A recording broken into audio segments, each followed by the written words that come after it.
1966 for Alabama football was one of those perfect seasons that did not end in a national championship, at least not with the pollsters. Coach Paul Bear Bryant's team ran off 10 straight wins and beat Nebraska in the Sugar Bowl, but it wasn't enough to win the votes.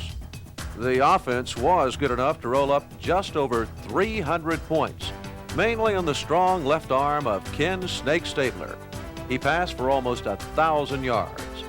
Snake had talented receivers, including the dangerous duo of Ray Perkins and Dennis Homan. They caught more than 60 passes during the season of '66. When Bama went to the ground, Stabler had a big fullback, Les Kelly, who could bull his way through any line. And Snake himself could run with the best of them. One of the reasons for the offensive success, a line anchored by All-American Cecil Dowdy. But this 1966 squad also had one of the stingiest defensive units in Tide history, giving up only 4 points a game, shutting out 6 teams during the season. The defensive leaders were a couple of All-Americans, tackle Richard Cole and safety Bobby Johns, who picked off 4 passes, returning 2 of them for touchdowns. The toughest game during that perfect season of 1966 came in the rain in Knoxville on the 3rd Saturday of October against the Volunteers. The Tide and Tennessee in 1966, one of Bama's greatest games.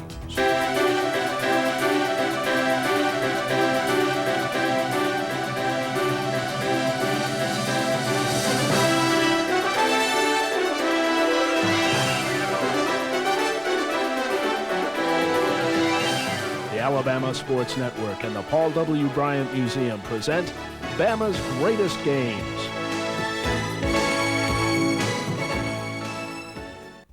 Welcome to Bama's Greatest Games. I'm Tom Roberts, and joining me is John Forney, and the two of us remember oh so well going to Knoxville, Tennessee in October of 1966. That's a great place to go for a vacation up in the Smokies, but it was not a day fit for vacation that 3rd Saturday in October. Tom, I tell you the truth, that game, honestly, it took more out of me than any game I've ever broadcast doing color or play-by-play. I was simply wrung out at the end of that 11-10 Alabama victory, and I was shaking like one of those beautiful leaves at that time of year up there. And it was a game that I'll never forget. Alabama and Tennessee, I guess my age would show it.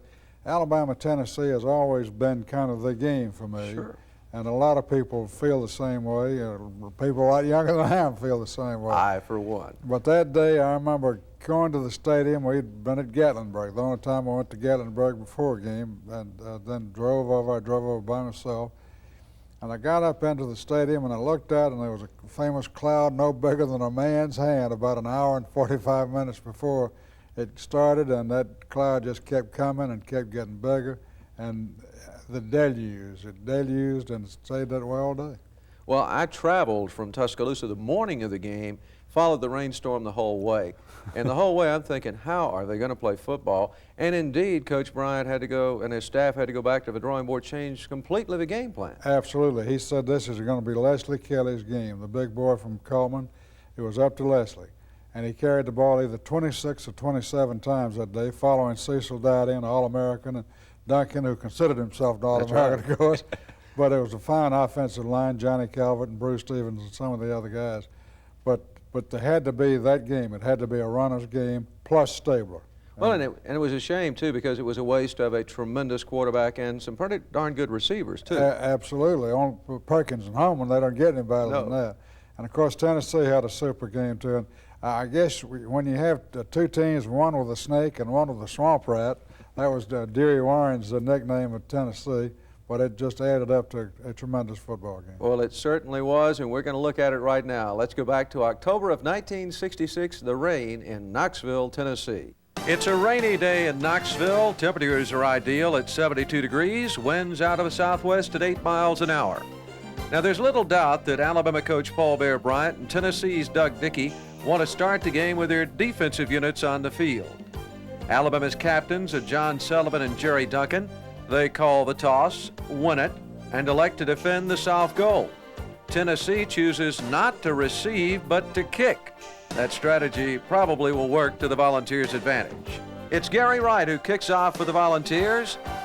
Dickie Thompson's deep to receive for the Tide. Gets it at his 2, but makes it back only to the 13. Bama's starters are Wayne Cook at tight end, Jerry Duncan, Cecil Dowdy at the tackles, John Calvert and Bruce Stevens at guard, Jimmy Carroll at center. Kenny Stabler goes to his left, but can get only 3 yards.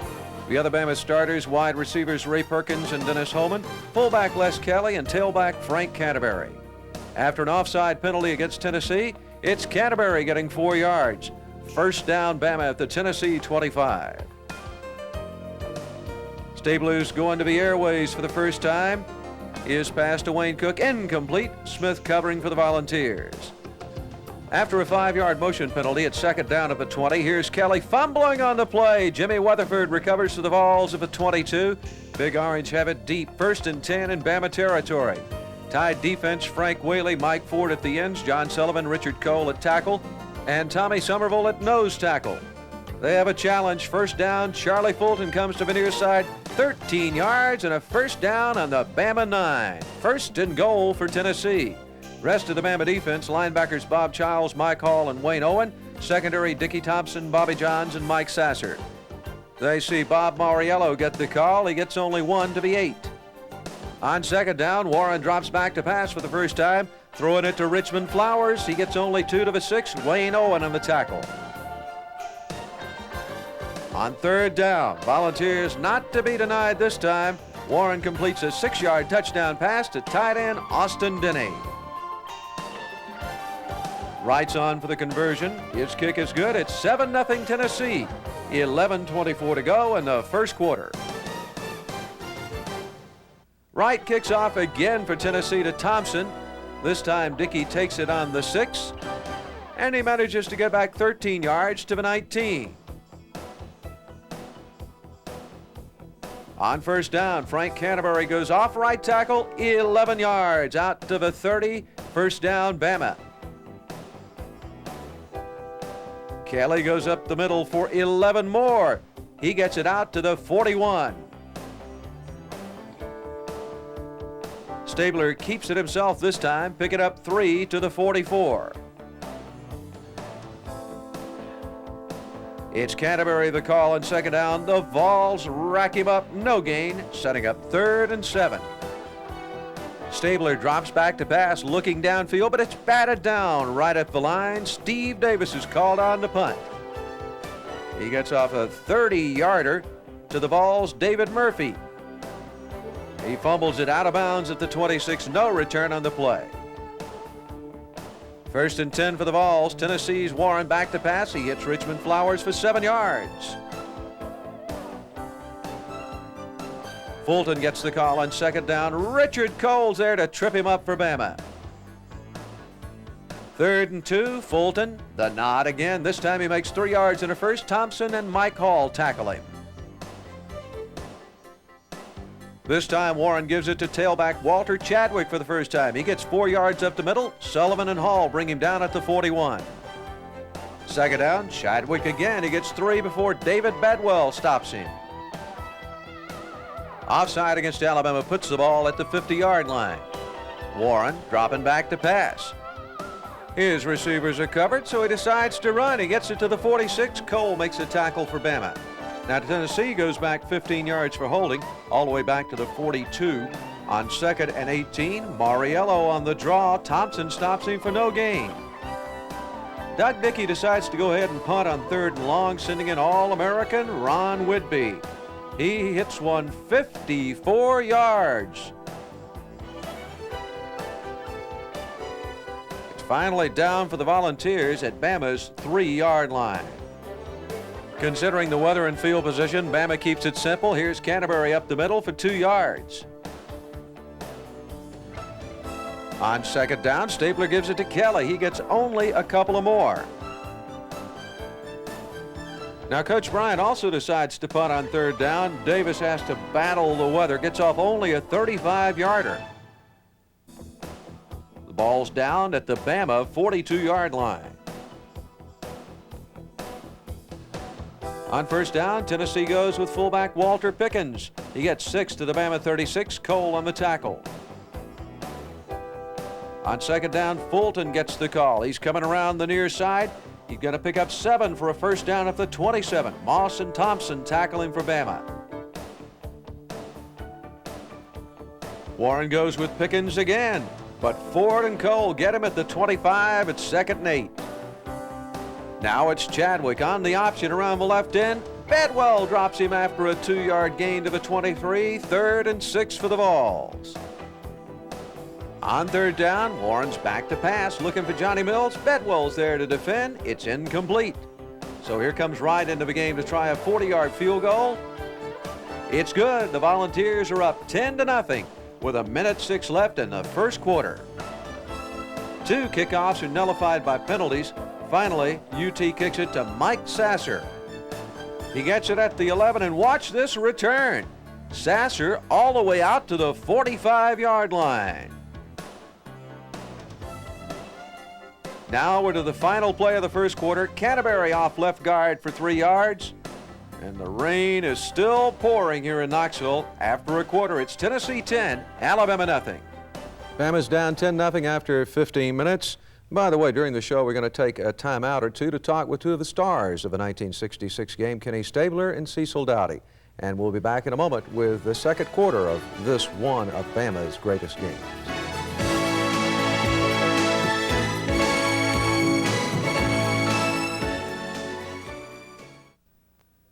Now a timeout on Bama's greatest games, and in this timeout, let's find out about playing in Knoxville in the rain. First, Ken Stabler remembers the Tide's arrival in Knoxville.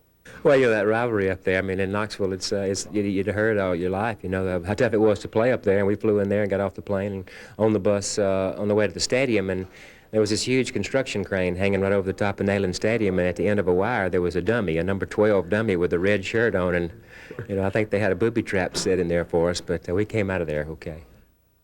Of course, Bama had to survive some awful weather at Neyland Stadium. Listen to Stabler and to All-American tackle Cecil Dowdy talk about the rain and Coach Bryant. You know, they're a good football team, and the weather was, you know, the weather's usually a factor, but they got to play in it too. And, you know, you like our chances against anybody you play in any conditions. Good ball club, you know, and playing for Coach Bryant was just you know, the way he motivated us to go play. We felt good about the game and came out of there okay. It's a tough game, but anytime you go to Neyland Stadium, it's tough. Certainly was. It was raining, and that was one of the, I personally witnessed either 2 or 3 times when he walked on the field and the clouds literally parted and it quit raining. Maybe it started back later, but it did quit when he walked on the field. One time was in New Orleans or Baton Rouge when we played LSU down there. Another time was the Sugar Bowl down there. He walked out, but it didn't quit raining that day, but he did have an impact. We're looking at Alabama and Tennessee from 1966, and John Forney, you talked about it a few minutes ago, but literally for a great many fans, the Tennessee rivalry is bigger than even Auburn. For Coach Bryant, it certainly was, wasn't it? It certainly was because, of course, he had played in the games there in the early 30s against Tennessee. In fact, he played with a broken ankle as part of the legend. Of Bear Bryant. And, of course, Tennessee somehow had the mojo on Coach Bryant when he was at Kentucky and in the early years at Alabama. In fact, he didn't beat them until 1961, and Howard Snellenberger, it was his game, and Howard and the Alabama team won it for him. And I never will forget, Coach Bryant tried to pick up Howard and carry him across the field on his shoulders rather than vice versa. But Tennessee was always a big game, and for the players of those days, Tennessee was the game. Well, for Coach Bryant, there was a man named Neyland who presented him some problems in those early days of his coaching career. And, of course, Neyland, General Neyland, the guy the stadium's named for at Knoxville. That's right. And General Neyland, I don't think he ever lost to Bryant. There might have been a tie while he was at Kentucky, but he wasn't coaching when we finally broke through in '61. So he was the one that I guess had the mojo on us. And there was another guy involved with a program named Jim Goosetree, who didn't care for Tennessee at all either, did he? Well, Goosetree went to Tennessee, but when he left them, he didn't care for them at all. In fact, all the guys say that when Alabama used to beat Tennessee, as they got in the habit of doing so back in the early days of the Bryant regime, that one of the interesting things was to see Goosetree dancing, the Alabama trainer, seeing him do his little Tennessee shuffle and victory for Bama. Well, one of those is coming right now. Let's get to the second quarter of Alabama and Tennessee from 1966. As we start the second quarter, Alabama has it at his own 48. Here goes Stabler rolling out to the left. He's to the 50 and finally out of bounds at the Tennessee 45, a yard shy of a first down. So he gives it to Kelly, and he converts the first down, getting it down to the Volunteer 43. Tide's beginning to roll a little now. Here comes Stabler going around left end. He gets 3 more down to the 40. 2nd and 7 for the Tide. Stabler this way. Pitches to Canterbury. He goes around right in for 11 yards and a first down of a Tennessee 29. Now we see about this wet surface. On first down, Kelly slips down. Back at the 33, a loss of 4. On second down, Stabler looking. Tries to find Hoban. He overthrows him. It's 3rd and 14. Reserve halfback Kenny Martin gets the call. He slips down. Back at the 35, a loss of 5. So it brings up 4th down. The Tide's woes continue. Davis in the punt, takes a low snap, tries to run out of trouble. Tennessee stops him at the 40 for another 2-yard loss. Really pouring now in Knoxville. Warren takes his time. He goes with a simple handoff and a play, but ends up in a holding penalty against the Vols. Backs them up to their own 27. Punt formation. The Vols trying to fool Bama. Pickens the short snap. Owen and Thompson stop him for no gain. On second down, Warren keeps it himself. He gets 5 to the 32. Bob Childs on the tackle. 3rd down, Vols really punting this time. Whitby kicks it away. His 40-yarder goes to the Tide 27. Johnny Mosley gets it back 4 yards to the 31. On first down, Stabler wants to pass. He fires it long, and it's incomplete.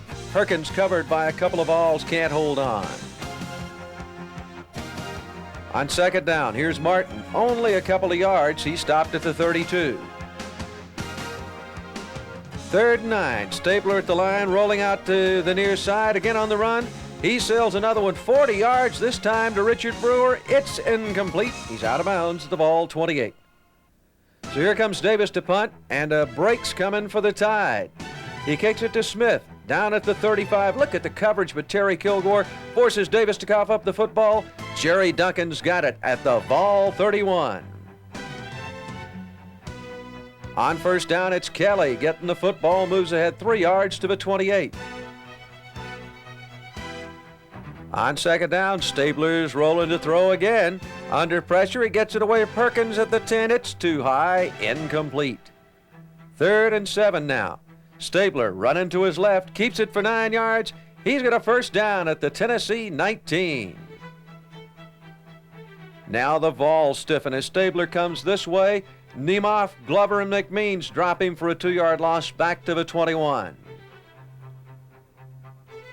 Second down, Stabler keeps it again, goes around left in. He's got 8 yards to the Volunteer 13. Now it's Stabler, the toss to Kelly. He battles for a tough yard to the Volunteer 12. And so it's 4th and 3, no field goal attempt. Coach Bryant says go for it. Stabler does just that. Look at him run, 6 yards and a first down at the Volunteer 6. Tide's rolling now. Here's Snake again heading to the far sideline. Trio of Volunteers hit Stabler, fumble. Tennessee recovers at the 8, stopping Bama's deepest penetration of a game. On first down, Warren off right guard, no gain on the play. Second down, he tries the other side, same results. Officially give him 1, it's 3rd and 9, and Whitby comes in to punt again. He booms another one. This one travels 61 yards, sends Mosley all the way back to his own 30. He drops the football, falls on it before the play turns into an even bigger turnaround for Tennessee. Football still slippery. Stabler fumbles but recovers for a 2-yard loss. Now the Snake hands it to Kelly. A draw play, no gain. With time running out in the quarter, Davis goes into punt on 3rd down. He hits a 44-yarder. It pushes Tennessee back to its own 28.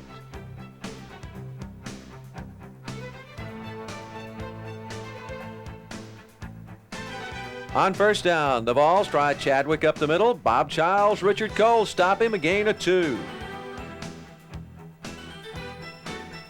On second down, the toss to Fulton going around the far side. Dickie Thompson and Mike Hall make the tackle. Once again on third down, time winding down. UT punts it away this time. Whitby hits a 42-yarder. Mosley fumbles again, but covers it up at the 23. We're down to the final play of the half. Stabler keeps it for 3 yards right up the middle. That's the end of a second quarter. It's Tennessee 10, Bama nothing at the end of a half. In the awful weather at Knoxville, the punters definitely played a major role in the first half of this football game. For Alabama, Steve Davis averaged 36 yards on 4 punts, and for Tennessee, a guy named Ron Whitby averaged 47 yards on 4 punts. John, as I recall, Ron Whitby was a great athlete. Ron Whitby was an all-around athlete. He was a great basketball player, certainly a great punter. And those statistics remind you of the 1933 game when Beatty Feathers kicked for about 48-yard average and Johnny Keene kicked for about 47 for Alabama. But the punters, Tennessee led at the half, and one big reason was the right foot of Ron Whitby. Steve Davis was not a bad punter either, and an overall good kicker for Alabama. Well, one thing about Steve, I got to tell you this about this game. When he kicks the field goal to put us ahead, he said hardly any athlete in the world could have handled the snap from center because after the dead use, the ball was slick. That's right. And Steve said the ball came back like it was riding little white caps. And Stabler managed to get it, put it down properly, and he kicked it through. But Steve said nobody but somebody with the class athletic stature of a Snake Stabler could have possibly done it. Well, Davis and Whitby big in the first half, and the kickers definitely play a part in the second half. Bama's ready to take over when we continue Bama's Greatest Games. Now a timeout on Bama's Greatest Games, and in this timeout, let's find out what Coach Bryant had to say to his team about its performance in the first half. If you'll recall, Bama had gained only 90 yards in total offense. Ken Stabler was 0 for 6 in passing, and the Tide had turned it over plenty. One fumble set up a Tennessee touchdown. The other stopped a Bama drive. I asked Stabler and tackle Cecil Dowdy about Coach Bryant's halftime chat in the locker room. I remember the first thing he said when he walked in the locker room, and he just about screamed at the top of his lungs. He said we were down 10-0 in bad weather in Neyland Stadium, and he walked in the locker room and just about screamed. We got them right where we want them. And, you know, we were down 10, and, you know, that kind of takes the edge off of things, and went back out and made some big plays, and our team played well and shut them down in the second half, and we snuck in there for a couple and beat them. Well, I recall that we never had any doubt about winning the game. It was unbelievable, but there was such a feeling of confidence on the entire ball club and the coaching staff, even at halftime when we were down 10-0. And Coach Bryant came in the locker room and said, we got them right where we want them. And, of course, he was trying to pump everybody up. But what he didn't know is we were already pumped up, and we had no doubt that we were going to go out and win the game in the second half.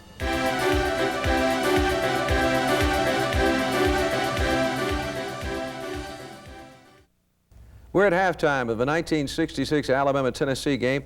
And, John, I would think in the locker room, two veteran coaches like Bear Bryant and Doug Dickey probably had a lot to talk over with their football teams. Well, I've heard several stories, and I presume they're true, Tom, that Mike Hall told me he was just a mere sophomore playing Tennessee for the first time, and he was terrified being down 10-0. He figured there'd be some heroics on the part of Brown and some cheering on the part of Brown.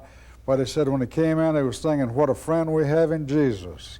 And Jerry Duncan's memory is that Brown said to him, we got him where we want him. And Duncan turned to whoever he was sitting by and said, is he watching the same game we've been playing out there? He wanted.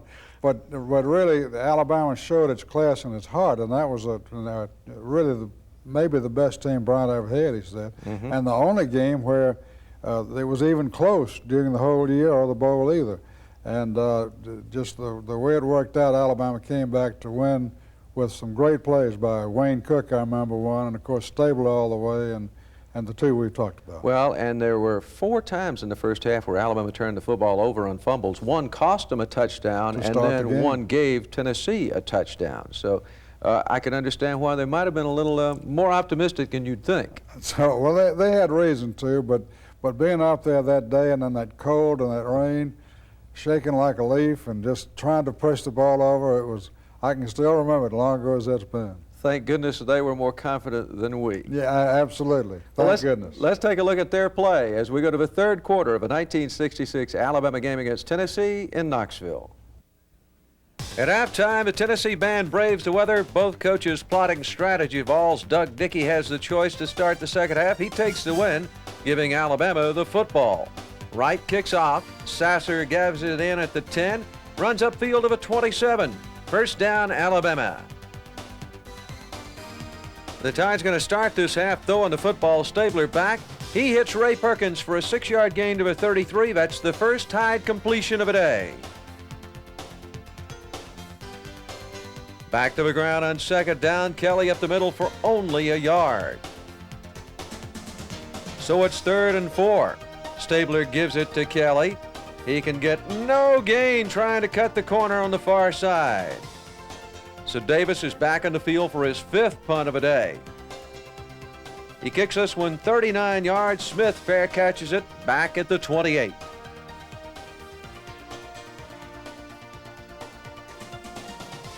On first down, it's Fulton with the ball. He goes up the middle for 4 yards. Sullivan stops him at the 32. On second down, Warren drops back, looks to pass. Nobody's open, so he decides to run it himself, and he gets 7 yards before being stopped by Swafford. First down, Tennessee at the 39. The give to Moriello, off right guard for 4 yards. Childs and Hall bring him down. Second down, same play, same results. Moriello to the 47. Cole makes the tackle. It's 3rd and 2. The Vols come this way. Fulton breaks free for a 12 yards. He's all the way to Bama's 41 before Mosley and Donnie Johnston bring him down. Volunteers moving now. First down, Mike Ford and Bob Childs slam Chadwick down for a yard loss back to the 42. Second and 11, Warren to the air. His pass for Fulton incomplete. That brings up 3rd down, 11 yards to go. Here's Warren dropping back to pass after the fake. Flips a short one to Chadwick. He's out around right end, but there's Tommy Somerville to knock him out of bounds at the 35. So the balls are short. Dickey sends in punter Whitby, and he once again pushes the Tide deep into a hole. It's a 28-yard punt. It rolls dead at the Bama 7. Well, backed up again, the Tide turns to Kelly to fight for field position. He goes off left side, 5 yards to the 12. On second down, Stabler to Kelly again. He gets 2 more yards, and it brings up 3rd and 3 for the Tide. Stabler back to throw. He fires it to his tight end Cook. He gets 7 yards and a first down at the 21. Kelly gets the call again, goes right up the middle for 5 yards, out to the 26. Second down now for the Tide, and Kelly gets the call one more time. He comes within inches of a first down. He takes it for 4.5 yards. So 3rd and inches. Kelly again up the middle for 2 to the 32. First down, Bama. Tide sticking to the ground, also sticking with Kelly. He goes off left tackle for 3 more, out to the 35. Gene Rayburn gives Kelly a rest, and Rayburn gets 3 out to the 38. So it's 3rd down. Stabler running it himself, stopped at the 39. The Vols have stopped Alabama once again. So Davis back into punt. This time Steve gets away a 39-yarder. It finally rolls dead on the Volunteer 22. On first down, handoff goes to Fulton, going to the far side, hit by Hall and Sullivan. Ball's loose. Officials rule it down. A gain of 6 on the play. 2nd and 4 from the 28. It's Fulton coming to this side, and he gets 6 more and a first down. Bobby Johns knocks him out of bounds at the 34. This time the Vols go with fullback Moriello. He picks up 3 out to the 37. Sullivan and Cole make the tackle. Balls stay on the ground. Here's Fulton off right tackle for 4 more. Somerville and Hall stop him there. So it's 3rd and 3 for the Vols, and they get the first down, but on the very next play, Mike Ford recovers a Vol fumble. Bama has it at the Tennessee 46. Stabler wants to take advantage of it quickly. Drops back. Has troubles. Scrambles. Finally finds Dennis Holman for 15 yards. Tack on 15 more for a Vol personal foul. Bama has it at the Tennessee 15. Stabler keeps right on throwing, misses Holman here, but finds Cook on second down. Play makes 10 yards. Bama first and goal at the Tennessee 5. One more play in this quarter. Here's Kelly pounding the middle, gets a yard to the Volunteer 4. So the third quarter's over. Tennessee still on top 10-0, but Alabama's within 4 yards of narrowing the gap. We've been through 3 quarters of this football game at Knoxville's Neyland Stadium. And John, I sense that Kenny Stabler, though he's hampered by the weather, is playing this game with a good deal of revenge in mind because of a game the year before where he literally stopped play on 4th down. That's right. As a young sophomore against Tennessee, with the scores tied 7-7, we had a fair number of yards to make up, and Kenny ran the ball about 14 yards, and they had about 17 to go for the first time. But Kenny felt like he'd gone enough. The clock is ticking down. He calls very quickly, gets a snap, throws the ball out of bounds. The game is over, and it's a tie 7-7. So I'm sure that he was determined to leave his imprint on Knoxville, Tennessee, and he did with a great game that day.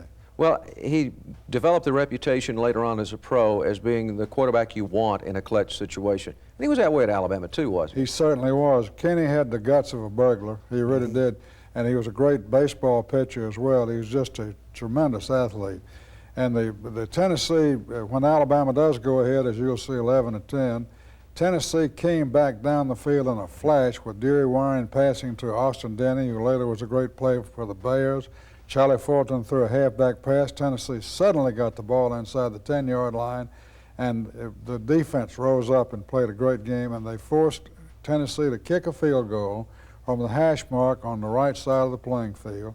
And Gary Wright, who was from Heflin, Alabama, kicked one, and Tom, I had a perfect angle on it, and there was a guy in the back of the end zone, a Tennessee trainer. He had an orange suit, and as the ball went upward, it veered toward the right, and I saw the Tennessee trainer drop to his knees and grab his head like that, and I said, without waiting for the official, "It's no good, it's no good." And that's the way the game wound up, 11-10, and from that time on, Gary Wright became known, and I'm sure, unfortunately, as Wide Right. Well, you've set the drama. We're going to look at it the 4th quarter coming up next on Bama's Greatest Games. Don't miss it.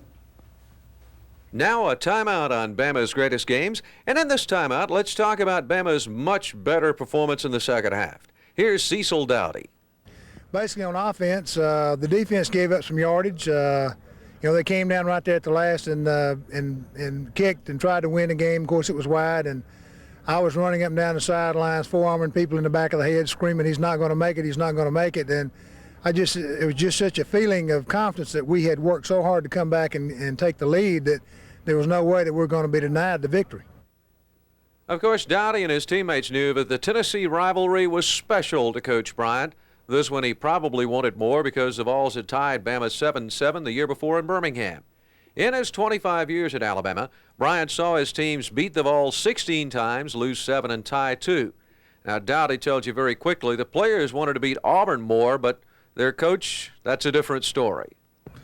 Well, I think beating Auburn meant more to us, but I know for a doubt that beating Tennessee meant more to Coach Bryant, because every game he would assign a coach to do the scouting reports and talk to the players in the meetings and try to get us ready to tell us about what their defenses they were running, etc. But each year during the Tennessee game, that was his week. He may have had a coach that helped him, assisted him that week, but everybody knew that was his game, and everybody knew that was the most important game to Coach Bryant. He wanted to win that game more than any other SEC opponent.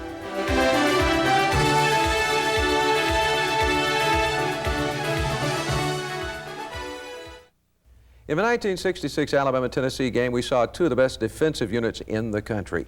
John Forney, Alabama's defensive unit, gave up only 37 points the entire season, 10 of those in the first quarter against Tennessee, but they really played superbly the last 45 minutes. Well, they came back, and of course, Cecil Dowdy, certainly a consensus All-American from Cherokee, Alabama, Duncan and Johnny Calvert, all those guys that played for Alabama.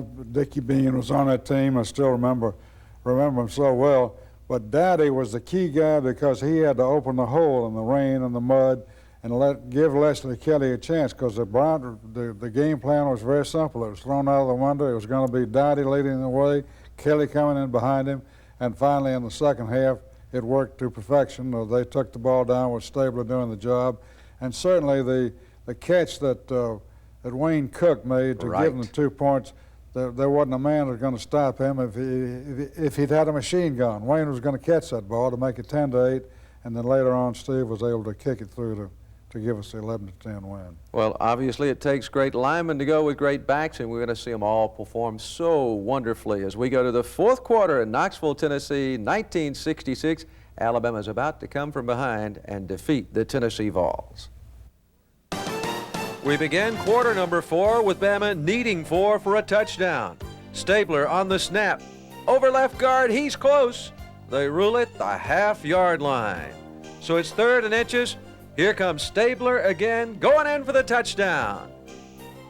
Bama's pulled to within 4. Stabler took the Tide 46 yards in 6th place. On the replay, look at Kilgore shoot straight ahead. Stabler just goes over his back for the score.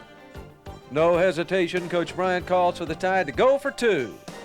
Stabler drops back to pass, looks, finds Wayne Cook at the 2. He falls into the end zone for the 2-point conversion. The Volunteer lead is now down to 10-8 with 14:29 to play. Dudley Kerr kicks it off for the Tide. Ball goes out of bounds at the 30. Tennessee elects to start right there. On first down, Moriello up the middle. Whaley and Hall stop him at the 33. On second down, Warren tosses it to Fulton. Look at Bobby Johns knock him down for a loss of 6 back at the 24. And the sidelines really beginning to get into this one. 3rd and 16, UT punts on 3rd down. Whitby gets off a 38-yarder to the Bama 38. Mosley takes it there and brings it back 8 yards to the 46. On first down, Kelly the call. He gets 4 to midfield. 2nd and 6 now for Alabama. Stabler to Canterbury. He gets 2 to the Vol 48. It's 3rd and 4. Stabler to Kelly again, and he battles off right tackle close to a first down. It's 4th and inches for the Tide. Coach Bryant says go for it. Kelly up the middle. Newmoff there to stop him. No gain. Tennessee gets the football. Vols are trying to finish off the Tide. Now Warren back to pass to Johnny Mills. It falls harmlessly to the turf. 2nd down pass loses 3 thanks to my call. So Whitby is in to kick it away again on 3rd down. He gets off his poorest punt of the day, 33 yards to Mosley. Johnny gets no return. Boynton brings him down. Alabama starts from its own 25, needing 3 to go ahead, time becoming precious. On first down, Stabler fakes it, scrambles, finds Homan, but Young's there to cover for the Vols. It's incomplete. 2nd and 10, Stabler to Kelly. Les going around the right side, picks up 5 yards. He's down at the 30. It's conversion time for the Tide. Stabler back to pass. Looking, he gets it to Kelly right over the middle. 16 yards, Les goes. A first down at the Tide 45. Stabler back to pass again. Good protection. This time he finds Ray Perkins open. 20 yards Ray gets on the plate of a Tennessee 35. Back to the running game. Rayburn goes off left guard to the 32. Again, it's Rayburn with the football. He battles for 6 down to the 26. It's 3rd and 1. Stabler keeps it himself. Look at him go, 11 yards and a first down at the Volunteer 15. Tide still content to run the ball and the clock. Kelly behind Dowdy for 3 to the 12. 2nd and 7. Kelly carries again. He fumbles, but Ray Perkins makes a critical recovery at the Tennessee 7. 5-yard gain. It's 3rd and 2. Kelly on the handoff again, and he fights to the 5 for another first down. First and goal. Stabler keeps it, goes down to the 3-yard line. Second and goal. Kenny tries the other side. He gets only a yard before he's slammed down by the Vols. So it's third and goal from the 2. Kelly again gets almost nothing. He stops short of a goal line. Fourth and goal, and Steve Davis called on to try to put Bama ahead. Snaps low. Stabler handles it. It's on the tee. It's good, and Alabama finally is on top, 11-10 over the Vols. And look at the irony, 3:23 on the clock, significant numbers in the future for Coach Bryant. But on this October day, he's just happy to be ahead and hoping his defense can stop UT one more time. Here's Kerr to kick off for the Tide. Not so deep this time. Mauriello knocks it down, picks it up, and scrambles trying to find some running room. Finally, he's dropped at the 27. Tennessee short on time, so on first down, Warren goes to the air. Looking downfield, it's complete to Bill Baker, a 22-yard pass to the 49.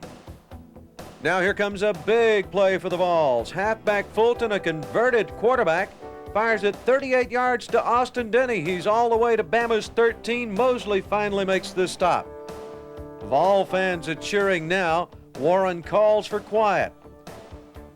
Mauriello gets the call on first down, and he gets 3 down to the 10. Moss and Somerville stop him there. Second and goal now. Mauriello again blasting up the middle for 8 more yards. Mosley on the stop. It's first and goal for the Vols. The seconds are ticking off. Chadwick, nothing. Nothing on third down either for the Vols. So here comes Gary Wright to try to win it from the hash mark. His kick sails just to the right. No good. Bama has time for just one more play. You know what it's going to be. Stabler just falls on the football. Alabama has beaten Tennessee 11-10. Birmingham sports writer Alf Van Hoos wrote after the game, "You got to have heart. Alabama had it. You got to have luck. Alabama had it." The Tide certainly did. Bryant got a victory ride, then set about the field goal attempt. If he'd kicked it straight, we'd blocked it. The Tide had extended its unbeaten streak against the Vols to 6 straight. The final, Alabama 11, Tennessee 10.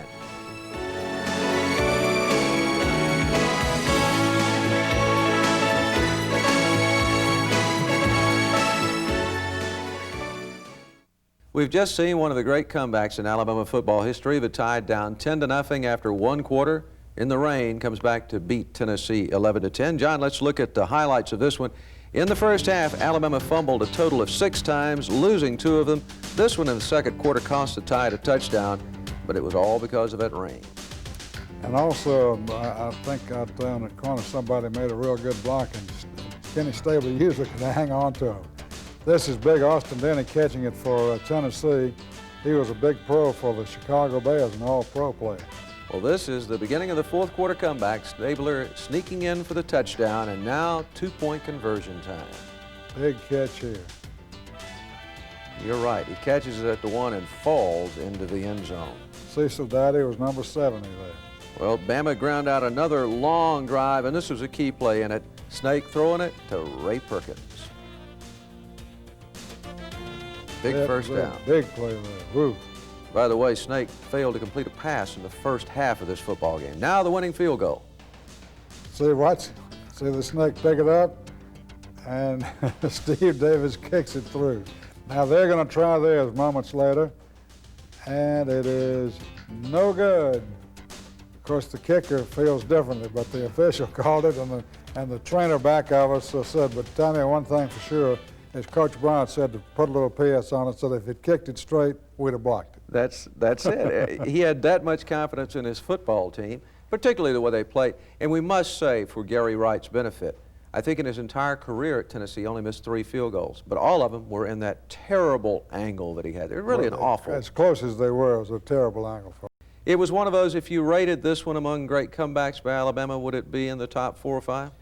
It certainly would, and the only one I would rate maybe higher than that was the one that was stolen from us at Penn State.